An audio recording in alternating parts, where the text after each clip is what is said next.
हिंदी का पहला पाठ भारत महिमा। अब आपको उसका मैं एक्सप्लेनेशन दे रही हूँ, आप सभी बच्चे ध्यान से उसको सुनिए। खोल लिया सबने पहला पाठ और उसका पहली 2 लाइन देखो। हिमालय के आंगन में उसे किरणों का दे उपहार, उषा ने हंस अभिनंदन किया और पहनाया हीरक हार।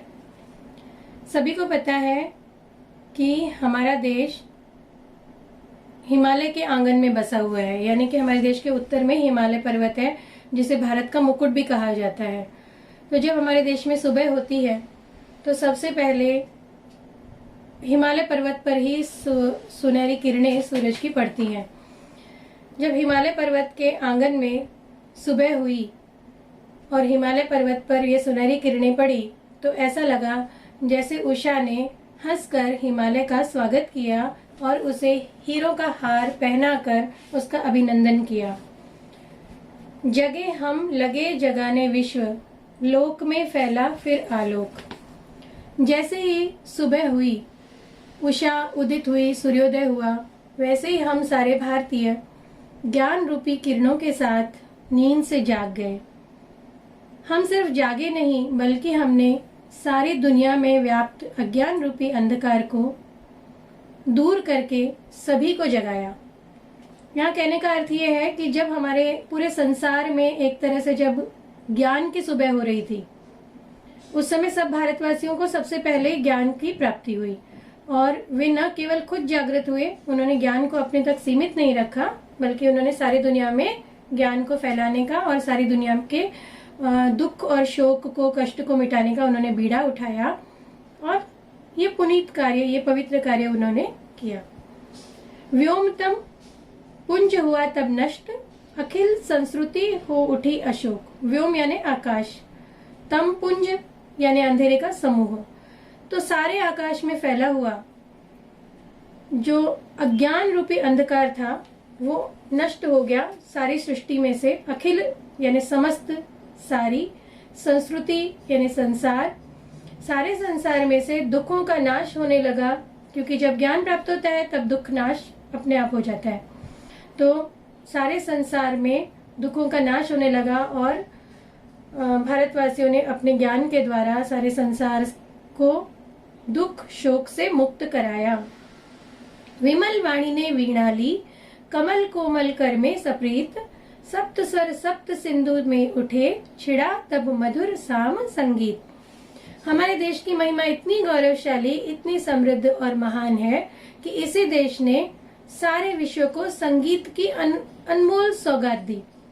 सभी को पता है कि संगीत की और ज्ञान की देवी हमारे यहाँ सरस्वती देवी को माना जाता है। सरस्वती देवी के हाथ में होती है वीणा। जब माता सरस्वती ने अपनी वीणा हाथ में उठाई, अपने कमल जैसे कोमल कर मतलब हाथ, कमल जैसे कोमल हाथों में उन्होंने वीणा उठाई और सप्रीत यानी प्रेम के साथ उन्होंने सारे विश्व को संगीत की अनमोल धरोहर का दान दिया। सप्त स्वर सप्त सिंधु में उठे, तो सभी को उन सातों स्वरों से, संगीत के सातों स्वरों से उन्होंने संगीत दिया और चारों ओर पूरे विश्व में मधुर साम संगीत यानी सामवेद संगीत का मधुर आविष्कार हुआ। सारे दिशाओं में, सारे सिंधुओं में, सिंधु यानी सागर, सप्त सिंधु भी कहा जाता है और 7 नदियां भी कही जाती हैं। तो सप्त सिंधु कहो या 7 सागर कहो, कहने का अर्थ यह है कि सारे विश्व में संगीत का ज्ञान भी फैलाया। विजय केवल लोहे की नहीं, धर्म की रही धरा पर धूम, भिक्षु होकर रहते सम्राट, दया दिखलाते घर घर घूम। भारत देश कभी भी इस बात में विश्वास नहीं करता कि मार काट करनी है, लोहे की तलवारों से लड़ना है और दूसरों को हराकर उनके ऊपर आक्रमण करके उनकी जमीन छीन लेनी है, उनके राज्य छीन लेने हैं। हम लोगों ने कभी भी विजय, लोहे की विजय को महत्व नहीं दिया, हमने तो धर्म की विजय को महत्व दिया। हमारे धर्म की विजय ने सारी धरा पर, सारी धरती पर धूम मचाई। हमें पता है, इतिहास गवाह है इस बात का कि भारत पर कई बार विदेशियों ने हमला भी किया, फिर भी हमारे देश की अखंडता को वो तोड़ नहीं पाए। हमने कई बार उनको हरा कर भी उनको माफ कर दिया। सभी को ये सिखलाया कि सिर्फ लोहे की जीत नहीं, हमारे धर्म की जीत है। धर्म का ठीक से पालन करने में ही व्यक्ति की जीत है। इससे बढ़कर कोई दूसरी जीत हो ही नहीं सकती। हमने दुनिया के सामने कई आदर्श रखे हैं। हम लोगों ने दुनिया को ये उदाहरण दिए हैं कि यहाँ पर सम्राट जिनके पास सब कुछ है वो भी एक भिक्षु का जीवन, एक सन्यासी का जीवन बिताते हैं। जैसे कि सम्राट अशोक, इतने चक्रवर्ती सम्राट होने के बाद उन्होंने सब कुछ त्याग दिया और एक भिक्षु के जैसे अपना जीवन बिताया और बौद्ध धर्म के प्रचार प्रसार में, लोगों के दुखों को दूर करने में, लोगों के कष्ट को दूर करने में, अपनी प्रजा को पालन करने में उन्होंने अपना सारा जीवन बिता दिया। इसी तरह से हम लोग देख सकते हैं कि गौतम बुद्ध, वो भी इतने वैभवशाली थे, लेकिन उन्होंने ज्ञान की प्राप्ति के लिए अपना घर बार परिवार सब कुछ छोड़ दिया और वे जंगल में गए। ज्ञान प्राप्ति करने के बाद उन्होंने सारे विश्व को ज्ञान का संदेश दिया। सारे विश्व में बौद्ध धर्म के पंचशील को फैलाया, दया दिखलाए, घर घर घूमकर उन्होंने प्रचार और प्रसार किया। गौरी को दिया दया का दान।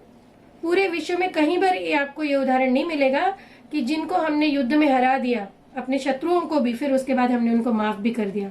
शत्रुओं को हराने के बाद कोई उनको छोड़ता नहीं है, लेकिन हमारे यहाँ उदाहरण मिलते हैं कि जैसे मोहम्मद गोरी, उसको केवल हराया ही नहीं, हराने के बाद उसको प्राणदंड नहीं दिया, उसको मौत के घाट नहीं उतारा, बल्कि उसको माफ कर दिया, क्षमा का दान दिया, दया का दान दिया। हमने चीन तक धर्म की दृष्टि फैलाई। चीन में से भी आपने पढ़ा होगा इतिहास में युवान शुआंग हुए हैं, कितने और लोग हुए जो हमारे देश में आकर यहाँ से ज्ञान प्राप्त करके गए। यहाँ की जो सारे ज्ञान थे वो लिख लिख कर, यहाँ के ग्रंथ उनकी कॉपी करके वो लेकर गए अपने देश में। तो भारत ही वह देश है जहाँ पर अपने शत्रुओं को भी जीवन दान देने की परंपरा रही है। आज चीन, जापान आदि में जो धर्मोन्नति फैली हुई है वो भारत की देन है। आखिर हमारी इस स्वर्ण भूमि को भगवान गौतम बुद्ध के रूप में अनमोल रत्न जो मिल गया था, ये हमारी जो स्वर्ण भूमि है, उस स्वर्ण भूमि को गौतम बुद्ध के रूप में रत्न मिल गया, एक अनमोल रत्न मिल गया, जिसने शील और संयम की दृष्टि पूरे संसार को दी और सिंघल यानी श्रीलंका तक अपना ज्ञान का प्रचार और प्रसार किया। बौद्ध भिक्षुओं को भेजा जो बर्मा तक गए, म्यांमार जो आज का है वो बर्मा तक गए, श्रीलंका तक गए, चीन तक गए, जापान तक गए और उन्होंने बौद्ध धर्म के 3 रत्न जैसे बुद्ध, संघ और धम्म, इसका उन्होंने ज्ञान कराया। उन्होंने श्रीलंका को पंचशील, जैसे कि पंचशील कौन से हैं? झूठ न बोलना, चोरी न करना, नशा न करना, हिंसा न करना, पाप न करना, इनका उन्होंने ज्ञान कराया और शील रूपी अनमोल रत्न उन्होंने पूरी दुनिया को दिया, जिस तरह से लोगों ने उसका पालन करके अपना विकास और ज्ञान का प्रसार किया। किसी का हमने छीना नहीं, हमें किसी का कुछ छीनना नहीं आता, हम किसी का कुछ छीनने में विश्वास ही नहीं रखते। ऐसा नहीं है कि हमारे में छीनने की शक्ति नहीं है, हम बहुत शक्तिशाली हैं, परंतु हम छीनने में विश्वास नहीं रखते, हम तो देने में ही विश्वास रखते हैं। यहाँ पर प्रकृति ही इतनी उदार है कि उसने हम सबको इतना कुछ दे दिया है कि हमें किसी दूसरे से छीनने और मांगने की जरूरत ही नहीं है। हम सब आर्य पुत्र हैं, हम किसी और स्थान से नहीं आए, हमारी जन्मभूमि थी यहीं, कहीं से हम आए थे नहीं।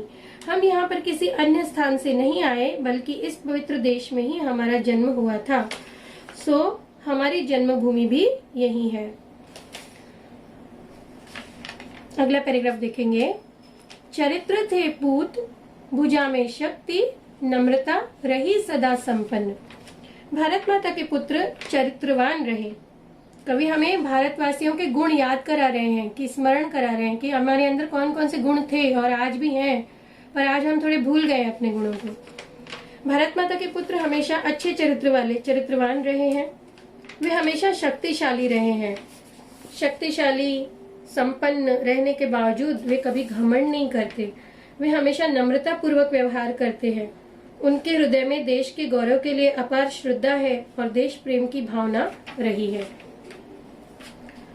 हृदय के गौरव में था गर्व, किसी को देख न सके विपन्न।